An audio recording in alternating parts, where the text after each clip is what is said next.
Porque eu lembro de coisas da minha infância e durante o meu período que eu trabalhei mais, assim, eu não lembro Foco de do mim. trabalho. Era trabalho.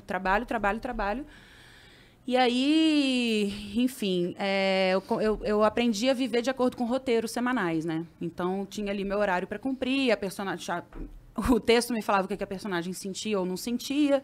Então, eu mesma não sabia o que eu tinha que sentir, sem ser a personagem, sabe?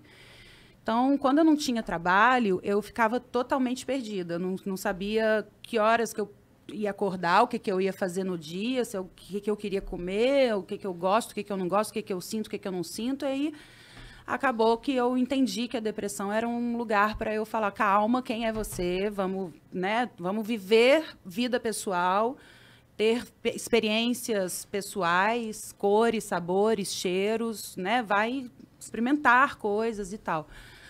E aí eu aprendi a lidar. Eu não. É como se eu tivesse encontrado uma forma de não sentir aquela dor e a estagnação da depressão, mas eu não fui na raiz do problema. Uhum. Então eu não me curei daquilo, assim. Eu só aprendi a lidar e tinha muita fuga. Fuga em bebida, fuga em, sei lá, em pessoas, em amigos, né? Pessoas que eu não querer abria ficar minha sozinha, casa. sabe? Porque quando você tá sozinho, você tá com seus demônios, né? Então Sim. você fica sempre chamando pessoas para poder ficar ouvindo histórias e vivenciando coisas dos outros do que ter contato consigo, né? Sim. Então, aí eu vivi isso durante mais uns 10 anos aí. 10 anos? É, porque aprendi a lidar, então tinha um trabalho ou outro, mas eu não tava bem, assim, sabe? Então, por que a gente começou a falar disso mesmo? Porque em qual momento você tava? Aí eu tava nesse buracão, porque eu tava realmente, eu tinha a minha última novela na Globo, como contratar, meu contrato se encerrou, eu ainda fiz o Tomara que Caia, que era um programa dominical, e depois fiz mais uma novela por obra.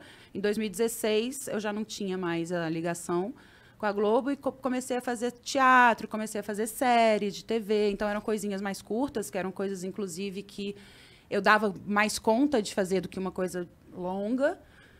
E quando eu conheci o Bru, eu estava numa entre-safra, assim, sem trabalho e bem perdida, assim, bem perdida, bem zoada, a cabeça, eu precisando ter a mim mesma e não sabia, ainda não tinha entendido quem eu era, do que eu gostava e tal. Eu não dizia não, eu não tinha meu próprio limite ali de autocuidado mesmo. Eu não tinha autocuidado, né? Eu não tinha vaidade, eu não me olhava no espelho, era uma coisa bem louca, assim, um lugar bem ruim que eu tava. Sabe aquele filme Noiva em Fuga? Da Julia Roberts? Sei. Esse filme trata disso. Eu acho muito engraçado esse filme, porque a galera assiste a parte comédia romântica da coisa. Ela fugia do casamento, conheceu o Richard Gere, apaixonou, dele ela não fugiu. Mas, na verdade, tipo, ali pega muito pra mim, porque a história... Não é mais spoiler, gente. Pelo amor de Deus, o Fuga tem 72 anos. Vocês sabem a nossa regra de spoiler. Não quiseram. Quem não viu... Não, pelo amor de Deus. Depois de 10 anos não viu quem não quis, né? Pelo amor de Deus. A gente dá 5 anos pra vocês assistirem Já é filme cult, né? Quase 5 anos. Deu 5 anos. Passou na TV aberta, já não é mais spoiler. A pessoa optou por não da ver. tarde várias vezes já. Mas é porque na história, tipo, ela não se casa, ela foge, aí ela vira um conto da cidade. Aí esse jornalista, que é o Richard Gere, vai na cidade pra conhecer quem é essa louca que abandona uma sequência de noivos. E ele conhece ela, se apaixona por ela. E aí, nossa, eles estão lá, lindos e maravilhosos, vivendo o romance, porque dela foge do noivo, fica com ele, e aí eles marcam o casamento. E aí ele fala, não, então agora vai, que agora ela não vai fugir, porque eu conheço ela de verdade. Porque quando ele começa a estudar a história, ele percebe que, tipo, com o primeiro noivo, é umas bobagens, assim, mas, tipo, ela tinha uma personalidade pra cada noivo. Então, assim, na verdade, ela não era quem ela era. Ela era quem ele precisava. O que era aceitável ser. Pra ele. Então, tipo assim, quem é este cara que é do lado braço dele? do narcisismo, não é? Se moldava, né? Ela Tipo, se moldava. Ela vai preencher o que ele precisa. O braço, na verdade, é o que se encaixa no narcisismo, né? Exatamente. É o empático. Ela vai buscar o narcisista o empático justamente para poder fazer a... E aí, enfim, o que acontece na história é que ela abandona ele também. E aí ele fica louco, porque ele fala, poxa, mas eu conheci ela de fato.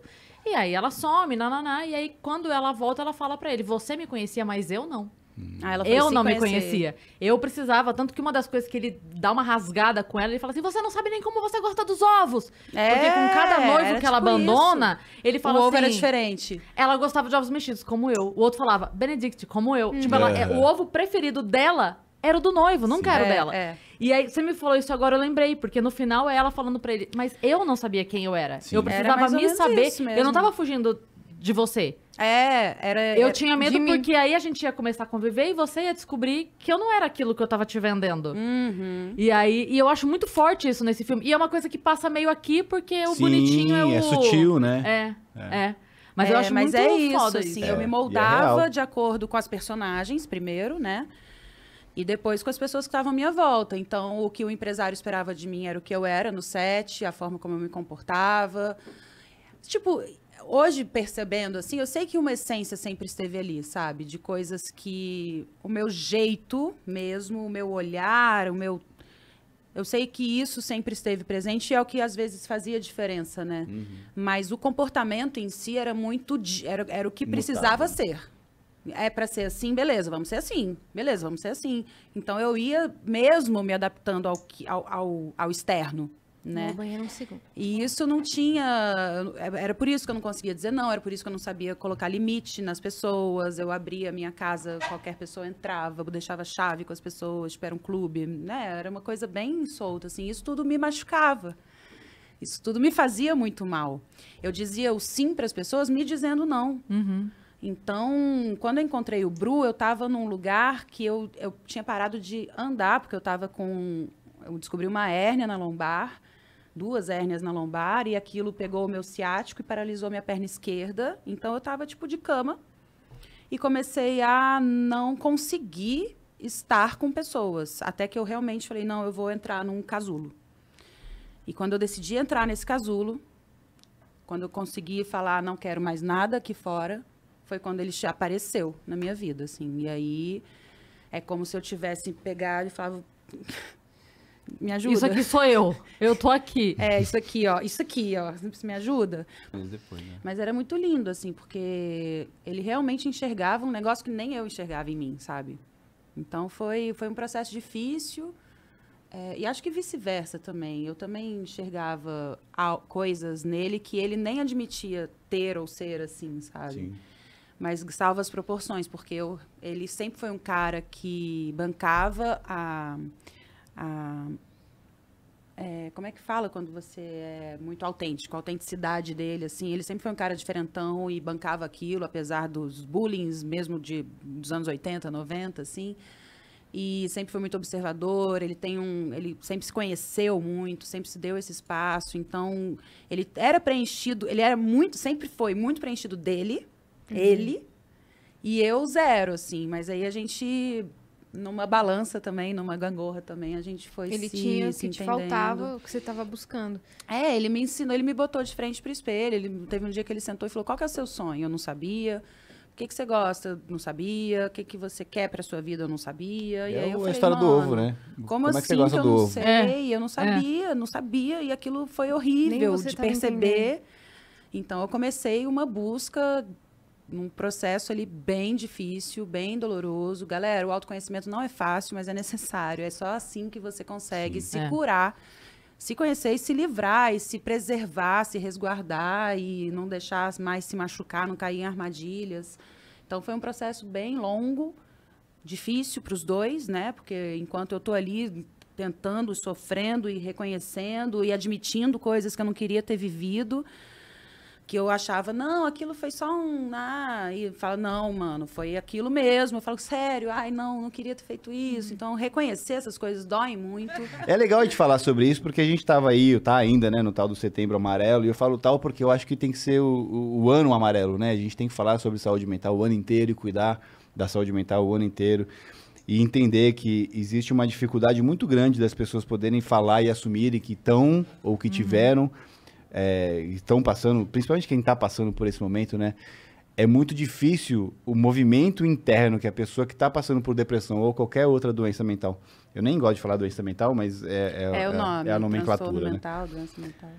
O movimento é tão grande, mas tão grande interno que ela precisa fazer para chegar ao ponto de verbalizar que nenhum ser humano pode, em juízo perfeito, menosprezar ou falar assim, jura que você tá... Isso é doença de quem não faz nada, porque é um senso comum que a gente ouve as pessoas sempre banalizando a pessoa que está passando por depressão porque elas julgam o externo. Mas como é que pode uma atriz bonita, rica, famosa, não sei o que ela tá passando por isso? Isso é falta... Se você tivesse que acordar para ganhar um salário mínimo e lavar o chão, você não estaria com depressão. Não tem nada a ver. Você faz isso com depressão. Pois é. Então, assim, saber ouvir é tão importante quanto a pessoa que realmente tem que passar por aquele momento, porque senão você piora. Mas você piora num grau bizarro. E a gente passou por muitas situações que são difíceis mesmo para quem tá do lado de quem tá dando apoio. E é necessário continuar, porque é um caminho difícil, cara. Realmente é um... Mas, assim, é mais difícil para quem tá passando, né? Então... Não, é difícil para... É isso que você tá falando? Não, pra quem tá junto, é muito difícil também, assim, Então, só pra pessoa que tá junto, que é o que você tá falando, pra corroborar o que você tá falando, ela tem que ter noção de que, caralho, isso é difícil pra mim, imagina pra ela que tá aí, pra essa pessoa que tá aí nessa confusão interna. E se ela pediu a sua mão, cara, você tem que dar a sua mão e você tem que estar com a sua mão disponível forever, assim, porque vai ser a única mão que ela vai precisar. De dar colo e passar a mão na cabeça, porque senão a pessoa não evolui também, senão não sai do lugar, né? Tem que dar É meio que uma balança, né? É acolher e puxar. Acolher e puxar. Não é uma corda, se vira e foda-se, faz aí do seu... Não, é tipo, ó, vamos tô lá. aqui, mas vamos lá. Tipo, é um caminho que você tem que percorrer. Então, assim, eu não posso fazer. Por você, né? Eu tô aqui do seu lado, assim, eu posso te dar a mão, vídeo. mas é você, cara. Então, assim, as suas dificuldades são suas, assim, vamos nessa. Tem um vídeo na internet que eu vi outro dia, lindo demais, que assim, a menina, ela tem um surto, eu acho que é de ansiedade, alguma coisa assim, e aí ela tá no jardim da casa dela, na chuva, deitada no jardim, assim, e aí ela liga pra mãe. A mãe chega e deita do lado dela. É lindo. É isso. Isso Que, aconteceu assim, com a gente. Não é que eu simplesmente vou te chega e deita ao levantar. lado. A gente vai levantar assim que você estiver pronta. Mas eu vou me mas eu tô deitar aqui com você. E a gente vai levantar. É lindo. Isso é incrível, porque não é chegar aí, sabe? Vai, vamos, Vem. vem. Sai daí. Não, Não, isso aconteceu eu vou deitar e exatamente entender assim você com a aqui. gente. Exatamente assim. Teve um dia que a gente estava conversando no telefone e ela teve realmente umas descobertas, uns momentos, realmente de abrir mais um espaço dessa busca interna, dela perceber várias coisas. Ela entrou numa crise muito grande e a gente foi ficando conversando, eu acho que era de umas 7 horas da noite até umas 2 da manhã, assim, direto, tentando, né, eu tava em São Paulo, ela tava no Rio, tentando segurar a onda, e quando eu vi que não dava, eu falei, beleza, então eu tô abastecendo o carro, tô pegando a estrada, vai falando comigo, daqui a pouco eu tô aí. E ela falou, não, você tá cansado, eu tava morrendo de sono, mas eu já tava num postinho de gasolina eu comprei, juro por Deus, eu gastei R$700 de salgadinho, de biscoito, de energético, de não sei o que lá. Falei, tá, eu vou comendo, mas daqui a 5 horas eu tô aí, relaxa, tá tranquilo. Não precisa. Aí eu falei, não precisa mesmo? Não, eu voltei pra casa, continuei com ela mais 1, 2 horas no telefone, até que ela dormiu. No que ela dormiu, eu peguei o primeiro voo pra estar lá. Então, quando ela acordou, eu tava lá do mesmo jeito. E fiquei ali, E só o sentado. fato dele ter Até ela falado que acordar, olhar, ia. me viu, sorriu e continuou dormindo e eu continuei ali. Ele Até a hora que sentadinho, ela olhando, levantou. só esperando acordar e continuou olhando, cuidando, assim, sabe? Só o fato dele ter falado que ia pra lá já começou a me tirar do lugar que eu tava. Porque não é coisa, tipo, descobri que eu falei que era rosa e era azul. Não, tipo, era coisa pesada mesmo, sabe? Realizar que você sofreu, por exemplo, um abuso sexual. Você fala, nossa, sério que aquilo que eu vivi era isso? Tipo... são coisas bem doídas de realizar, assim. Então, era uma crise sensorial e irracional, né? Então, ele ali... Porque às vezes você não escuta.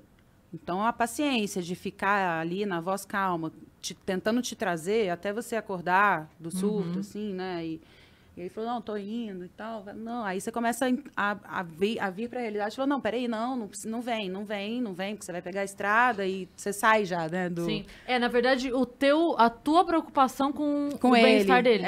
Porque é. aí você tava lá e falou, opa, pera. Ele vai pegar a estrada, ele tá cansado. Aí vai correndo piorar risco. tudo, né? Porque se ele agora bate o carro, acabou. Acabou tudo. A hora que você precisa... aquela frase, né? De botei a minha dor no bolso pra cuidar da dor do meu amigo. É aquela hora que você fala assim, opa, peraí. Liga um alerta, tem alguém né? que vai se colocar numa situação de risco Por causa de mim. Por causa de mim, Então a gente